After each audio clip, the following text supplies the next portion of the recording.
내 안에 거하라. 내 안에 거하라 제목으로 말씀 전하겠습니다. 날씨가 이제 많이 선선해졌어요. 더운 여름이 지나가고 가을이 찾아오고 있는 것 같습니다. 농부들이 풍성한 열매를 기대하며 한 해 동안 땀 흘렸죠. 뿌려진 씨가 열매 맺기를 바라는 마음으로 폭염과 폭우와 태양을 견뎠고요. 병충해와 싸웠습니다. 밤낮으로 애를 썼어요. 이제 가을이 되었으니까 수확의 기쁨을 맛볼 거를 기대하고 있겠죠. 모든 농부가 열매를 기대해요. 그죠? 열매를 기대하지 않는 농부 없습니다. 오늘 말씀에도요, 열매를 기다리고 열매를 기대하는 농부가 나와요. 나는 참 포도나무요, 내 아버지는 농부라. 예수님은 하나님이 열매를 기다리는, 열매를 맺기를 원하는 농부라고 말씀을 하셨어요. 우리는 이 말씀, 포도나무 비유에서 예수님은 포도나무이시고 우리는 포도나무에 붙어 있어야 하는 가지다. 요것만 중요하게 생각하고 요것만 집중하다 보니까 하나님이 농부라는 사실, 열매를 원하고 열매를 기다리고 열매를 기대하는 농부라는 사실을 놓치는 것 같아요. 하나님이 저와 여러분에게 무엇을 원하세요? 열매를 원하세요. 열매 맺는 가지가 되기를 원하십니다. 우리의 삶에 열매가 맺히기를 기대하시고 기다리신다는 거예요. 다른 나무들도 많은데 굳이 포도나무를 비유로 들어 말씀하신 이유도 바로 여기에 있어요. 우리 구약성경 에스겔을 찾아서 읽어볼게요. 에스겔 15장 2절에서 5절입니다. 에스겔 15장 구약 1168페이지에 있어요. 에스겔 15장입니다. 에스겔 15장 2절부터 5절이에요. 2절부터 5절. 에스겔 15장 2절부터 5절 함께 읽습니다. 인자야, 포도나무가 모든 나무보다 나은 것이 무엇이야? 숲속의 여러 나무 가운데 있는 그 포도나무 가지가 나은 것이 무엇이랴? 그 나무를 가지고 무엇을 제조할 수 있겠느냐? 그것으로 무슨 그릇을 걸 못을 만들 수 있겠느냐? 불에 던질 땔감이 될 뿐이라. 불이 그 두 끝을 사르고 그 가운데도 태웠으면 제조에 무슨 소용이 있겠느냐? 아멘. 포도나무는요, 열매 말고는 쓸 수 있는 게 없어요. 열매 맺지 않는 포도나무는 어디에도 쓸모가 없습니다. 다른 나무들처럼 바르게 쭉 뻗어 있는 게 아니라서요, 이 나무를 목재로 쓸 수 없어요. 에스겔 말씀, 우리가 읽은 말씀에는 못 하나, 그릇을 걸 그 조그만 못도 만들지 못한다고 하죠. 포도나무에 꽃이 이쁜 것도 아니고요, 줄기나 잎사귀에 특별한 효능이 있는 것도 아니에요. 포도나무의 존재의 이유는 오직 열매에 있습니다. 포도송이를 주렁주렁 맺어야 해요. 열매 맺지 못하는 포도나무는요, 불에 던질 땔감이 될 뿐이라. 뽑아가지고 태워 버리는 것 외에는 할 수 있는 게 없어요. 다른 나무들은 타면 숯이라도 쓸 수 있죠. 포도나무는 타도 숯으로도 쓸 수가 없대요. 열매 말고는 쓸모없는 나무가 포도나무라는 것이죠. 우리 다시 오늘 말씀으로 돌아오셔서 요한복음 15장 2절 말씀 한 번 더 읽어보겠습니다. 15장 2절 읽습니다. 무릇 내게 붙어있어 열매를 맺지 아니하는 가지는 아버지께서 그것을 제거해 버리시고, 무릇 열매를 맺는 가지는 더 열매를 맺게 하려 하여 그것을 깨끗하게 하시느니라. 아멘. 포도나무는 열매 맺는 게 제일 중요하고 그게 목적이기 때문에 농부이신 하나님이 열매 맺지 못하는 가지는 잘라내신대요. 열매 맺는 가지는 더 많은 열매를 맺게 하려고 깨끗하게 하신다고 하죠. 여기서 깨끗하게 했다는 것은 구원받았다는 것을 뜻해요. 예수를 믿어서 구원받았다는 걸 요한복음에서는 깨끗하게 했다고 말해요. 지난 주일에 우리가 천국에 대한 말씀을 들었죠. 이 시간 이 자리에서 현장에서 예배를 드리던 아니면 영상으로 예배를 드리던 함께 예배 드리는 저와 여러분 모두가 천국에서 만날 수 있게 되기를 원해요. 저와 여러분 모두가, 예배하는 모든 사람이 예수 믿고 구원받아서 천국 가게 되기를 간절히 소망합니다. 그런데요, 하나님이 왜 우리를 이 땅에 남겨두셨을까요? 천국 가는 게 그렇게 중요하고 우리가 다 천국에 가야 하는데 예수 믿는 즉시 천국에 안 데려가시고 이 땅에 남겨두신 이유가 뭘까요? 이 땅에 남아서 믿음으로 잘 살면 좋은데 우리의 삶이 대부분 넘어지고 실패하고 흔들리는 삶이잖아요. 차라리 천국 데려가시는 게 더 좋지 않았을까요? 우리가 천국 가는 것만큼 중요한 게 있기 때문에 우리를 남겨두셨어요. 저와 여러분이 천국 가는 것만큼 우리에게 중요한 사명이 있습니다. 하나님이 저와 여러분에게 원하시는 게 있어요. 예수 믿는 믿음으로 이 땅에서 살아가는 동안 열매 맺는 거예요. 하나님이 저와 여러분을 구원하신 이유, 저와 여러분을 깨끗하게 하신 이유, 열매 맺는 가지가 되라는 거죠. 더 많이 열매를 맺으며 살라는 거예요. 천국 갈 때까지 주어진 삶의 자리에서 포도송이처럼 주렁주렁 열매를 맺기를 원하세요. 하나님이 저와 여러분의 삶이 열매 맺는 삶이 되기를 원하셔서 어떻게 열매를 맺어야 하는지 방법까지 알려주셨습니다. 우리 4절, 5절 함께 읽어볼까요? 4절, 5절 읽습니다. 내 안에 거하라. 나도 너희 안에 거하리라. 가지가 포도나무에 붙어 있지 아니하면 스스로 열매를 맺을 수 없음같이 너희도 내 안에 있지 아니하면 그러하리라. 나는 포도나무요 너희는 가지라. 그가 내 안에 내가 그 안에 거하면 사람이 열매를 많이 맺나니 나를 떠나서는 너희가 아무것도 할 수 없습니다. 아멘. 가지가 포도나무에 붙어 있지 아니하면 스스로 열매를 맺을 수 없다죠. 여러분 잘 들으세요. 열매는요, 우리의 힘으로 맺는 게 아니에요. 하나님은 우리가 열매를 맺기를 원하시지만 우리 보고 열매를 맺으라고 하지 않으세요? 우리한테는요, 열매 맺는 가지가 되라고 하세요. 우리는 가지라서 스스로 열매를 맺을 수 없어요. 나는 포도나무요 너희는 가지라. 그가 내 안에 내가 그 안에 거하면 사람이 열매를 많이 맺나니. 우리가 열매 맺는 가지가 되는 길, 우리가 열매 맺을 수 있는 유일한 방법은요, 포도나무에 붙어 있는 거예요. 포도나무 대신 예수님에 붙어 있는 겁니다. 예수님 안에 거하는 것이죠.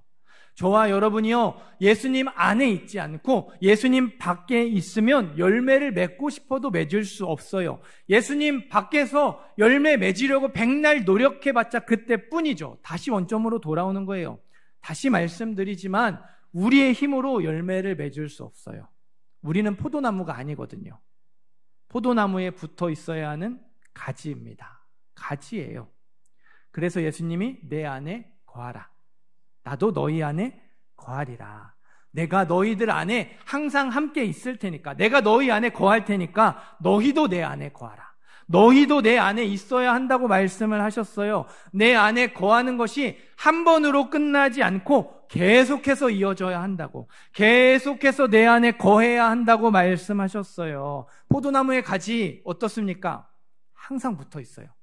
비가 오나 바람이 부나 날이 뜨겁거나 춥거나 포도나무의 가지는 항상 붙어 있습니다. 힘들다고 잠깐 쉬어야 되겠다 떨어져 있지 않죠. 오늘은 별로 붙어 있고 싶지 않다 해서 잠깐 떨어져 있다가 붙고 싶을 때 다시 붙지 않아요. 가지는 항상 붙어 있어요. 너희도 내 안에 있기 위해서 노력하고 또 노력해야 한다는 거예요. 그게 한 번으로 딱 끝나는 게 아니라 가지가 항상 붙어 있는 것처럼 그게 우리의 자연스러운 일상이 될 수 있도록, 예수님의 안에 거하는 게 우리의 자연스러운 습관이 될 수 있도록 노력해라. 노력하고 또 노력해라. 계속해서 노력해라 말씀하셨어요. 저와 여러분이 예수님 안에 있으면 열매를 맺을 수 있습니다. 저와 여러분이 예수님 안에 있으면 저절로 포도송이와 같은 열매가 주렁주렁 맺힐 거예요. 하지만 예수님 안에 거하는 건 저절로 되지 않아요. 예수님 안에 거하면 열매는 저절로 맺히는데요. 우리가 예수님 안에 거하는 건 그냥 자연스럽게 되는 일이 아닙니다. 노력해야 하는 일이고요. 애써야 하는 일이에요. 그러니까 우리 힘으로 해야 할 노력은요, 열매 맺기 위한 노력이 아니고요, 예수님 안에 거하기 위한 노력이에요. 그러니까 열매 맺으려고 애쓰지 마세요. 예수님 안에 거하려고 애쓰시기를 바랍니다. 우리 7절 말씀 한 번 더 읽어볼게요. 7절 읽습니다. 너희가 내 안에 거하고 내 말이 너희 안에 거하면 무엇이든지 원하는 대로 구하라. 그리하면 이루리라. 아멘. 내가 예수님 믿었으니까 예수님이 내 안에 계시고 나도 예수님 안에 있는 것 아닌가? 도대체 무엇을 노력하라는 걸까? 제자들이 이렇게 생각했던 것 같아요. 제자들의 마음을 아신 예수님이요, 예수님 안에 거하는 게 무슨 뜻인지, 예수님 안에 거하기 위해서 어떤 노력을 해야 하는지를 자세하게 알려주셨어요. 그게 7절에 나오는 거죠. 너희가 내 안에 거하고, 그 다음에 원래 뭐가 나와야 돼요? 내가 너희 안에 거하면, 이렇게 나와야 되는데 7절에서는 그게 뭘로 바뀌었어요? 내 말이 너희 안에 거하면. 예수님 안에 거하는 것은 예수님의 말씀 안에 거하는 거예요. 한 목사님이요, 초등학교 4학년 때 혼자 시골에 올라왔대요. 이제 이분 은퇴를 앞두신, 이렇게 연세가 많으신 분이신데, 그러니까 초등학교 4학년 때면 이렇게 우리 70년대 초반, 60년대 후반 이쯤 됐을 것 같아요. 그 어린 나이에 이제 서울에 유학하러 온 거죠. 온 거예요. 시골에 계신 부모님이 얼마나 보고 싶겠어요. 그 어린 나이에 혼자 이렇게 올라온 거잖아요. 매일매일 아버지의 편지를 기다렸대요. 전화도 없었던 시대니 편지가 유일하게 소식을 전해받을 수 있는 수단이었잖아요. 막내 보아라 시작하는 아버지의 편지를 받을 때마다 그렇게 좋았대요. 부모님과 떨어져 혼자 서울에서 사는 목사님에게 이 아버지의 편지는요, 단순한 메시지가 아니었어요. 그냥 글자가 아니었어요. 아버지가 없는 상황 속에서 아버지였죠. 아버지를 대신하는 것이었어요. 편지를 읽을 때마다 아버지가 옆에 있는 것처럼 든든하셨답니다. 아버지 품에 안기고 싶어서 그 받은 편지를 품에 이렇게 안고 그러고 잠들었대요. 목사님이 이제 자기의 그 경험을 얘기하면서 이렇게 말씀을 하시더라고요. 난 그 경험이 있기 때문에 알아요. 내 말이 너희 안에 거하면 이게 무슨 뜻인지. 예수님 안에 거하는 것은 예수님의 말씀 안에 거하는 것이죠. 목사님의 경험에 비추어 보면요, 예수님의 말씀이 우리 안에 거하는 건 신구약 성경 66권 말씀이 눈에 보이지 않는 하나님을 대신할 수 있는 거예요. 눈에 보이지 않는 하나님을 대신할 수 있을 정도로 그 말씀이 내 마음에 깊이 새겨지는 것, 그게 말씀이 내 안에 거하는 것이죠. 마태, 마가, 누가, 요한복음, 사복음서에 나오는 예수님의 행적과 예수님의 말씀이 나를 위해 십자가에서 죽으신 예수님이 마치 내 옆에 있는 것처럼 느껴질 정도로 생생하게 떠오르는, 그게 내 마음에 깊이 새겨지는 것이죠. 성경을 덮어도, 예배가 끝나도 머릿속에서 그 말씀이 계속해서 떠오르고 마치 음성을 듣는 것처럼 내 마음에 계속해서 울려질 때에 우리가 말씀 안에 거할 수 있고 비로소 예수님 안에 거할 수 있습니다. 예수님 안에 있을 수 있어요. 시간이 지나도 그 말씀이 내 마음을 계속해서 두근거리게 만들고 내 마음을 울컥하게 만들고 다시금 마음을 다잡을 수 있도록 만들어야 해요. 그게 내 말이 너희 안에 거하면 예수님의 말씀 안에 거하는 것입니다. 그런 경험, 그런 말씀이요, 예전에 한두 번 있었던 걸로 끝나선 안 돼요. 점점 더 많아져야 하고요, 자주 있어야 하고요, 계속해서 있어야 해요. 예수님이 한 번 있으면 된다가 아니라 계속해서 내 안에 있으라고 말씀하셨거든요. 여러분, 말씀이 내 안에서 불붙지 않으면 우리는 예수 믿으면서도 예수님 밖에 있기 쉬워요. 우리가 예수님 믿었으니까 예수님 안에 있어야 되는데 그 말씀이 내 마음에 불붙지 않아서 우리도 예수님 밖에 있기 쉽습니다. 말씀이 귀에 들리는데 그 말씀이 내 마음을 움직이지 않잖아요. 귀에 들려진 말씀이 내 생각을 바꾸지 않잖아요. 말씀이 내 안에 없고 내가 말씀 안에 없는데 열매 맺으려고 내쓰고 노력하는 게 무슨 소용이 있겠어요? 안 되는 거죠. 자꾸 실패하고 넘어지는 거예요. 말씀이 우리 안에 있지 않아서 우리가 예수님 밖에 있으니까 열매를 맺고 싶어도 열매가 맺어지지 않는 거예요. 못 맺는 것이죠. 우리의 생각에 말씀이 선명하게 새겨져야 해요. 우리의 마음 깊숙한 곳에 뚜렷하게 말씀이 새겨져야 합니다. 그 새겨진 말씀이요, 하나 두 개 갖고는 안 돼요. 그것 갖고는 우리가 이 세상을 못 삽니다. 우리의 마음과 생각을 가득 채울 정도로 많아져야 살 수 있어요. 말씀 안에 거하시기를 바라요. 그러면 예수님 안에 살게 될 줄 믿습니다. 내 말이 너희 안에 거하면 다음에 어떤 말씀이 있습니까?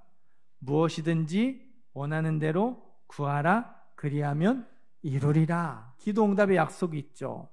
여러분, 말씀이 마음에 새겨진 사람이 아무거나 원하는 대로 기도하겠어요? 세상 욕심으로 기도할까요? 아니죠. 하나님 뜻대로 기도하겠죠. 하나님이 원하시는 걸 기도하고 하나님의 뜻에 순종하기 위해 기도할 거예요. 하나님의 뜻대로 기도하니까 무엇이든지 원하는 대로 구할 때 이루어 주시는 거예요. 내 원함이 하나님의 뜻이 되었으니까 무엇이든지 원하는 대로 구할 때 이루어 주시는 거죠. 기도는요, 내 상황을 아뢰는 겁니다. 내 어려운 상황을 하나님께 도움을 요청하는 거예요. 근데 그걸로 끝나지 않아요. 내가 하나님께 이야기하고 내 상황을 아뢰는 걸로 끝나지 않아요. 내 입장에서 기도하고 내 생각으로 기도하고 내가 원하는 대로 기도하다가 중간에 어떤 일이 일어나요. 하나님의 마음으로 바뀌어지는 일이 일어나죠. 하나님의 시선으로 내 상황을 바라보게 되는 일들이 일어나요. 그게 기도예요. 기도 중에 하나님의 마음으로 바뀌어지는 것, 기도 중에 하나님한테 설득되는 것, 저는 그게 성숙한 기도, 깊은 기도라고 생각을 해요. 우리가 답답한 마음에 종종 그렇게 기도해요. 힘들고 어려울 때 하나님 앞에 그렇게 기도해요. 주님, 제 마음 아시죠? 주님, 제 상황 아시죠? 그 기도를 들으시는 하나님이 우리에게 이렇게 말씀하세요. 너는 내 마음을 아니? 우리의 기도가요, 일방통행이 되지 않았으면 좋겠어요. 예수님 안에 있는 것은요, 말씀을 통해서, 기도를 통해서 내 뜻이 하나님의 뜻이 되는 거예요. 내 마음이 하나님의 마음으로 바뀌는 것이죠. 내가 원하는 것을 붙들고 내가 바라보는 것들을 내려놓고 하나님이 바라보게 하시는 것들을 바라보고 하나님이 원하시는 것들을 품는 게 예수님 안에 거하는 겁니다. 저와 여러분이 예수님 안에 있기 위해 어떤 노력을 해야 하는지 슬슬 감이 오시나요? 말씀이 마음과 생각에 새겨져야 하겠죠. 말씀이 마음과 생각에 새겨지려면요, 매일 말씀을 읽고 듣고 묵상하셔야 돼요. 어쩌다가 한번 성경 읽고 싶어서 성경 펴서 딱 읽었는데 그 말씀이 눈에 확 들어오고 마음에 와닿고 막 이렇게 뭔가 뜻이 깨달아지며 눈물 흘리는 일들 거의 없습니다. 그냥 성경 펴서 읽으면요, 그냥 글자예요. 까만 건 글자고 하얀 건 종이죠. 졸려요. 혹시 밤에 잠 못 주무시는 분들 성경 펴서 읽으세요. 아주 잠이 잘 오실 거예요. 성경을 안 읽다가 읽는데 그 말씀이 은혜가 되는 경우 거의 없어요. 일주일 내내 성경 한 번 안 보고 하나님 생각 안 하고 이 자리에 왔는데 은혜 받는 거, 그게 특별한 은혜예요. 하나님이 우리를 사랑하시는 증거고요, 하나님 우리를 긍휼히 여기시는 증거입니다. 그러면요, 그 받은 은혜를 가지고 돌아가서 다시 설교를 듣던가 성경을 펴서 읽던가 뭐라도 해야 하는데요, 일주일 내내 또 그냥 살죠. 그러고 다시 주일에 교회 와요. 어때요? 항상 제자리인 거예요. 예수님 안에 있지 못하고 예수님 밖에 있으니까 다시 원점으로 돌아오는 것이죠. 기도도 마찬가지예요. 기도가 일방통행이 되지 않으려면요, 매일 기도하셔야 되고요, 충분한 시간을 내서 기도하셔야 돼요. 여러분이 필요한 것만 기도하고 예수님의 이름으로 기도합니다, 아멘, 하나님 안녕히 계세요, 그러고 가시면 안 돼요. 여러분이 충분히 시간을 두고 하나님 앞에서 머물러 있으셔야 돼요. 성경에서 술 취하지 말라고 했잖아요. 그러니까 술 취하지 않으면 되지 않냐 해서 계속 술을 마셔가지고 주량을 늘리시는 분들 계신데요, 그러지 마세요. 우리가 늘려야 할 건요, 주량이 아니고요, 기도예요. 기도도 해야 늘거든요. 네. 앞뒤 안 맞아도 돼요. 욕심대로 기도하셔도 되고요, 하고 싶은 말 다 하셔도 됩니다. 하나님한테는 괜찮아요. 그러셔도 돼요. 그렇게 기도가 시작하는 거죠. 일단은 우리의 입장에서 무엇이든지 원하는 대로 구하는 것부터 시작을 하고 충분한 시간을 두고 머물러 있어 봐야지 하나님이 그 시간 중에, 그 기도 중에 우리를 만지시고 우리를 설득하시는 타이밍이 생길 수 있어요. 막 후다닥 해치우듯이 1, 2분 사이로 기도를 끝내면요, 하나님이 우리 마음을 만지실 틈이 없죠. 그러니까 기도 잘 못하시는 분들, 성경 잘 안 읽으시는 분들은요, 이게 최소 10분입니다. 적어도 10분은요, 여러분이 타이머를 맞춰 놓으시고 그 시간을 채우셔야 돼요. 하나님 앞에 머무는 시간을 채우셔야 돼요. 그래 처음에는 막 딴 생각 나고 이렇게 막 1분이면 한 10분 받고 힘들 거예요. 그러나 그 하나님이 나를 만지시고 내가 기도한 것에 대한 하나님의 말씀을 우리가 이렇게 듣는 그 시간들이 필요해요. 그렇게 하다가 보면 어느 순간 하나님의 터치를 경험하게 될 줄 믿어요. 하나님이 내 마음을 만지시고 하나님이 내 마음을 바꾸시고 하나님이 나를 설득하시는 순간을 만나게 될 줄 믿습니다. 우리가 예수님 안에 있기 위해서 해야 할 노력은요, 그리스도인의 기초, 말씀, 기도예요. 매일 성경 읽고 기도하는 겁니다. 매일 성경 읽고 기도하는 게 나에게 아주 자연스러운 습관이 될 때까지 노력하고 또 노력해야 돼요. 매일 성경 읽고 기도하는 게 나에게 정말 소중한 시간이 되고 나에게 정말 중요한 시간이 되어서 어떻게든 그 시간을 확보하려고 할 때까지, 그렇게 될 때까지 우리가 노력하고 또 노력해야 돼요. 그래서 여러분, 제가 아까 10분을 말씀드린 거예요. 처음부터 30분, 1시간 못해요. 조금 이제 성경 읽는 게 익숙하시고 기도를 하실 수 있는 분들은 30분, 1시간 하셔야 돼요. 그렇게 시간을 통으로 하나님 앞에 머물면서 하나님과 내가 교제하는 시간을 만드셔야 돼요. 근데 그게 안 되는 분들은 처음부터 30분 못 하시잖아요. 10분부터 시작하셔야 됩니다. 시간과 장소를 정하세요. 10분 타이머를 맞추시고요. 그 10분을요, 여러분의 일정표에 넣으세요. 여러분의 계획표에 넣어주셔야 돼요. 누군가 만나기 위해서 우리 약속 정하고 우리가 해야 할 일 체크하기 위해서 체크리스트 하는 것처럼요, 여러분이 체크리스트에 이 시간, 내가 말씀 보고 기도하는 시간, 내가 하나님과 만나기 위한 시간 정하셔야 돼요. 안 그러면 못 지킵니다. 우리가 예수님 안에 거하기 위해서 노력하셔야 돼요. 우리 그런 의미에서 우리 앞뒤 좌우 계신 분들에게 한번 이렇게 조금 인사하면서 격려해 주셨으면 좋겠어요. 예수 안에 있으려고 노력합시다. 우리 인사해 주세요. 네, 예수님 안에 있으려고 노력하고 또 노력하는 저와 여러분이 되기를 간절히 소망합니다. 우리 16절, 17절 말씀도 읽어볼게요. 16절, 17절 말씀 읽습니다. 너희가 나를 택한 것이 아니요 내가 너희를 택하여 세웠나니 이는 너희로 가서 열매를 맺게 하고 또 너희 열매가 항상 있게 하여 내 이름으로 아버지께 무엇을 구하든지 다 받게 하려 함이라. 내가 이것을 너희에게 명함은 너희로 서로 사랑하게 하려 함이라. 아멘. 우리가 말씀과 기도로 예수님 안에 있으려고 노력할 때 저절로 열매가 맺힌다고 했죠. 어떤 열매가 맺힐까요? 포도나무에는 무슨 열매가 맺혀요? 포도 열매가 맺힙니다. 포도나무에 사과 열매 열리지 않아요. 감이 맺히거나 밤이 열리지 않죠. 포도가 맺혀요. 내가 이것을 너희에게 명함은 너희로 서로 사랑하게 하려 함이라. 우리가 말씀과 기도를 통해서 예수님 안에 있을 때 저절로 맺어지는 열매는요, 사랑의 열매입니다. 하나님이 원하시는 열매가 사랑의 열매거든요. 다른 열매가 아니에요. 사랑의 열매를 원하세요. 우리가 하나님을 사랑하기를 원하시고 우리가 하나님을 사랑하게 되기를 원하시고 하나님의 그 사랑을 받아서 이웃을 사랑하게 되기를 원하세요. 그 열매 맺기를 원하시는 거예요. 그래서 여러분, 사랑은요, 내가 원하는 것을 상대방에게 해주는 게 아니죠.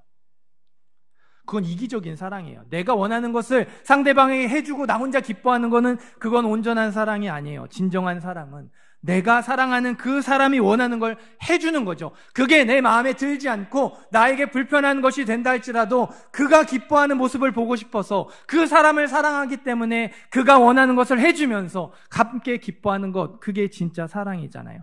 하나님을 사랑해서 내 뜻을 포기하고 하나님의 뜻을 선택하게 되는 거죠. 이웃을 사랑해서 그 사람을 참아주고 기다려주고 용납해주고 품어주는 것, 그게 우리가 해야 할 신앙생활, 우리가 살아가야 할 믿음의 삶이에요. 이 땅에서 열매 맺어야 할 이렇게 삶입니다. 하나님은 저와 여러분이 하나님을 사랑하며 살기를 원하세요. 이웃을 사랑하며 살기를 원하십니다. 사랑하며 살아가는 열매를 맺기를 원하세요. 포도 열매를 맺고 싶어서 포도나무를 심었던 것처럼 하나님이 저와 여러분을 천국에 데려가지 않으시고 이 땅에 남겨두신 이유, 천국 갈 때까지 주어진 삶의 자리에서 사랑의 열매 맺으라는 거예요. 포도송이처럼 주렁주렁 사랑의 열매를 맺기를 원하셔서 우리를 그렇게 깨끗하게 하시고 은혜 주시고 함께 하시고 인도하시는 겁니다. 8절 읽어볼까요? 8절 말씀 읽습니다. 너희가 열매를 많이 맺으면 내 아버지께서 영광을 받으실 것이요 너희는 내 제자가 되리라. 아멘. 한 목사님 아들이 이제 수능을 끝나고 필요 없는 책들을 정리해서 꺼내놨어요. 이제 이분은 이제 아까 그분하고 다른 분인데요. 이 목사님 아들이 이제 그 책들을 이렇게 꺼내놓는데 보니까 대부분이 이제 고3 때 고3 1년 동안 풀었던 문제집들이더라고요. 차곡차곡 쌓는데 계속 쌓는 거예요. 성인 남자 키 높이만큼 이렇게 높이 쌓았어요. 그러니까 150권이 넘는 문제집을 1년 동안 풀었던 거죠. 목사님이 그걸 보고선요, 이 녀석 서울대 갈만했네 고개를 끄덕였어요. 얘가 서울대에 갔거든요. 여기서 이제 그냥 이렇게 얘기를 끝내셨다면 저도 속으로 아유 목사님도 참 이렇게 아들 자랑하고 이렇게 그러신다 이렇게 생각을 했을 텐데요. 뒤에 이어지는 말이 참 인상이 깊었어요. 사람이 살아온 모습은 이렇게 분명한 흔적으로 남는구나. 그걸 깨달으셨대요.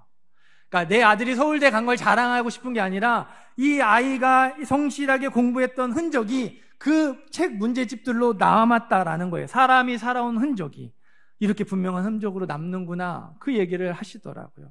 너무 인상 깊었습니다. 인상적이었습니다. 사람들은요, 결과를 열매라고 하죠. 우리도요, 세상의 영향을 받으며 살다 보니까요, 결과를 열매라고 생각할 때가 많아요.